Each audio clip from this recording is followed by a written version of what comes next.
तो लोगों का आज इन्वेस्टिंग की तरफ रुझान तेजी से बढ़ रहा है। लोग नए नई कंपनी में इन्वेस्ट कर रहे हैं, नए नए डीमेट अकाउंट बहुत तेजी से खोल रहे हैं, नए यूथ इसमें बहुत ज़्यादा हिस्सेदारी ले रहा है। लेकिन कभी आप समझते हैं कि अनलिस्टेड कंपनी भी होती है और अनलिस्टेड कंपनी में इन्वेस्टमेंट करके आप एक मोटा पैसा बना सकते हैं।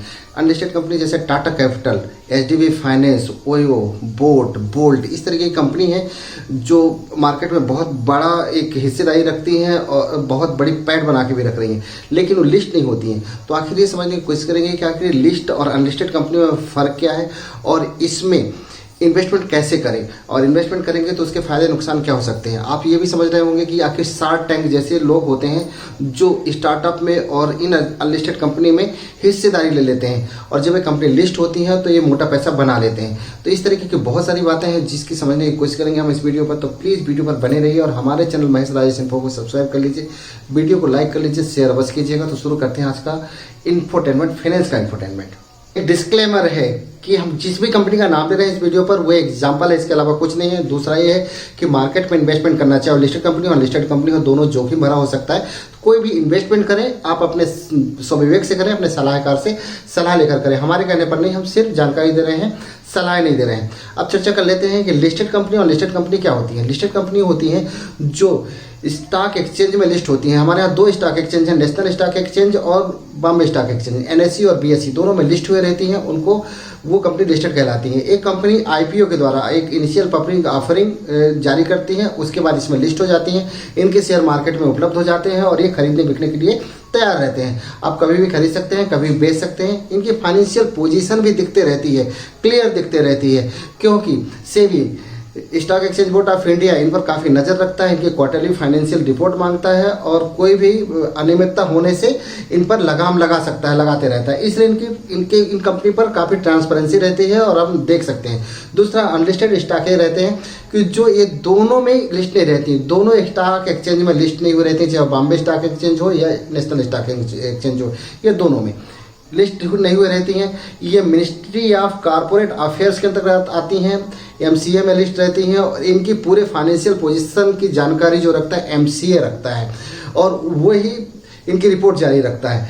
तो ये उस पर रहती हैं। अब इनमें आखिर इन्वेस्टमेंट क्यों करना चाहिए? इन्वेस्टमेंट इसलिए कि जब जल्दी आए जल्दी पाए, जल्दी आएगा ज़्यादा फायदा पाएगा, क्योंकि वहाँ लिस्ट रहती हैं और यदि हम उन पर इन्वेस्टमेंट कर देते हैं और ये कंपनी धीरे धीरे करके जब आगे बढ़ती हैं तो कंपनी की वेल्थ बढ़ती है, तो हमारी भी वेल्थ बढ़ती रहेगी। जो बंदा शेयर खरीदा रहेगा उसके शेयर की पोजीशन भी बढ़ती रहेगी, उसकी शेयर की वैल्यू बढ़ती रहेगी। दूसरा ये रहता है कि जब कभी ये कंपनी आईपीओ के द्वारा स्टॉक एक्सचेंज में लिस्ट होती हैं तो उसमें एक बहुत बड़ा पैसा बन जाता है लोगों का, बहुत तेज़ी से ग्रोथ करती हैं। कई बार उनके तो जो उनका अमाउंट है इतना तेज़ी बढ़ जाता है कि वो ज़मीन से और सीधे आसमान में पहुंच जाते हैं, इतना बड़ा इनका वेल्थ बन जाता है।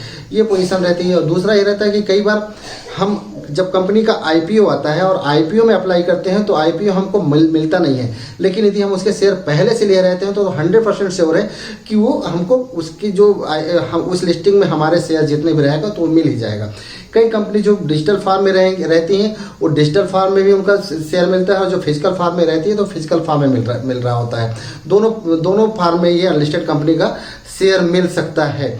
कई बार हमने ये भी सुना है कि बहुत पहले कंपनियों ने किसी अपने एम्प्लॉय को, अपने दोस्त को कुछ शेयर रिलीज कर दिए थे, पता चला वो इसको भूल गए। अब 20 साल 25 साल बाद वो कंपनी को पता चलता है कि कंपनी लिस्ट हुई है और किसी दूसरे नाम से लिस्ट हुई है, और उनके जो परिजन हैं उनको शेयर सर्टिफिकेट मिलता है और उनको इन्वेस्टमेंट की पता चलता है कि इस कंपनी पर्टिकुलर इतने % शेयर हमारे थे।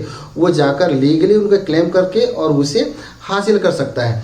तो ये बहुत सारी चीज़ें हैं जो अनलिस्टेड कंपनी के फायदे हो सकते हैं, होते हैं। शार्क टैंक आखिर इसी उम्मीद से इसमें इन्वेस्टमेंट करते हैं जो नए स्टार्टअप में करते हैं और कई अनलिस्टेड कंपनी में करते हैं, क्योंकि जब वो कंपनी मार्केट में लिस्ट हो जाती हैं, स्टॉक एक्सचेंज में लिस्ट हो जाती हैं, तो उसका उनको बहुत बड़ा फ़ायदा मिलता है। लेकिन दोस्तों आखिर हम इसमें इनके शेयर खरीदे कहाँ से? इतनी तो बात हो गई, क्योंकि ये डीमेट अकाउंट में भी नहीं है और स्टॉक एक्सचेंज में दिख नहीं रहे, तो आखिर हम इन कंपनियों के शेयर कैसे खरीदें? पहले समझते हैं कि शेयर की ये कंपनी किस तरीके की है। जैसे यदि टाटा कैपिटल कर दें, ये कंपनी दोनों तरीके की हैं। किसी बड़े ग्रुप की सब्सिडरी कंपनी है कि फिर इंडिविजुअल है।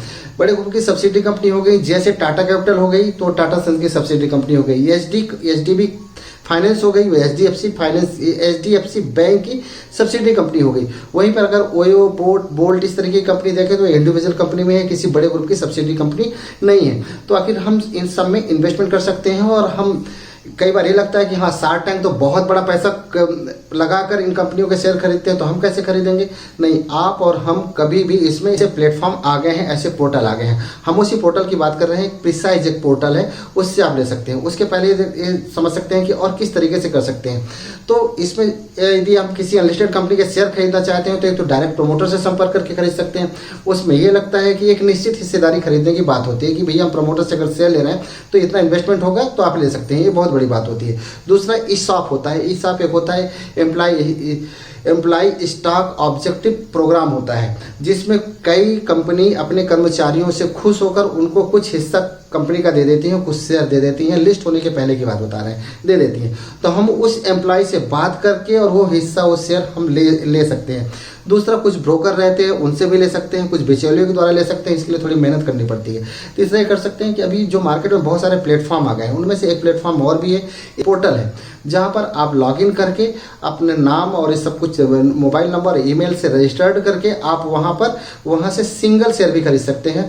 और इस प्लेटफॉर्म पर आपको पूरी ट्रांसपेरेंसी देखने को मिलती है, सिंगल शेयर खरीद सकते हैं। दूसरा, ट्रांसपेरेंसी देखने को मिल सकती है, उस कंपनी के फाइनेंशियल पोजीशन देखने को मिल सकती है, क्वार्टरली, एनुअली रिपोर्ट देखने को मिल सकती है। तो आप यहाँ से इन अनलिस्टेड शेयर को खरीद सकते हैं। तो आपको एक इन्वेस्टमेंट करने का एक अच्छा जरिया हो सकता है और अनलिस्टेड कंपनी में इन्वेस्टमेंट करके अपना वेल्थ क्रिएट कर सकते हैं। इस तरीके की एक हमारी छोटी सी जानकारी है। यदि ये जानकारी अच्छी लगी हो तो आप कमेंट करके अवश्य बताइएगा, और ये भी बताइएगा कि आपको कभी IPO में शेयर मिला कि नहीं मिला। हम ये देखते हैं कि IPO में कई बार अप्लाई करते हैं, कई लोग अप्लाई करते रहते हैं बार बार, और उनके शेयर उनको मिलते ही नहीं है, रिलीज ही नहीं होते हैं। लेकिन यहाँ पर ये 100% श्योर है कि आप अनलिस्टेड कंपनी में इन्वेस्टमेंट कर लिए हैं और कंपनी जब वो स्टॉक एक्सचेंज में लिस्ट होंगी तो 100% आपको शेयर मिलेंगे। बस शर्त एक ही है कि जब लिस्ट होने के बाद में ये शेयर तुरंत नहीं बेचे जा सकते हैं, कम से कम 6 महीने का टाइम लगता है। दूसरा, इसका एक और नुकसान होता है कि कंपनी में जब अनलिस्टेड कंपनी में जब हम इन्वेस्टमेंट करते हैं तो इनके शेयर आसानी से बिकते नहीं हैं। किसी से बात करके बेचने पड़ेंगे, किसी दोस्त को बेचने पड़ेंगे, कभी प्रमोटर से बात करने के बेचना पड़ेगा। कई बार प्रमोटर, हमने अनलिस्टेड कंपनी के शेयर तो ले लिए हैं, लेकिन प्रमोटर को पता चला प्रमोटर अपनी हिस्सेदारी और बढ़ाना चाह रहा है, तो हमसे बात करके और वो अपने शेयर ले सकता है। तो इस तरीके से बिकता है। तो ये बहुत सारे ड्रॉबैक हैं, और पॉजिटिव हैं और नेगेटिव हैं, दोनों हैं। ओवरऑल ये देखा जा सकता है कि आप अनलिस्टेड कंपनी में, अच्छी अनलिस्टेड कंपनी में इन्वेस्टमेंट करके वेल्थ क्रिएट कर सकते हैं। जब कभी कंपनी IPO लाती है और स्टॉक एक्सचेंज में लिस्ट होती हैं तो इसमें एक बड़ा पैसा बन सकता है और आपकी एक बड़ी हिस्सेदारी कंपनी में हो सकती है। एक छोटी सी जानकारी है। यदि ये जानकारी अच्छी लगी तो कमेंट कर जरूर बताइएगा, और ये भी बताइएगा कि कभी आपको IPO में शेयर अलॉट हुए हैं कि नहीं हुए हैं। एक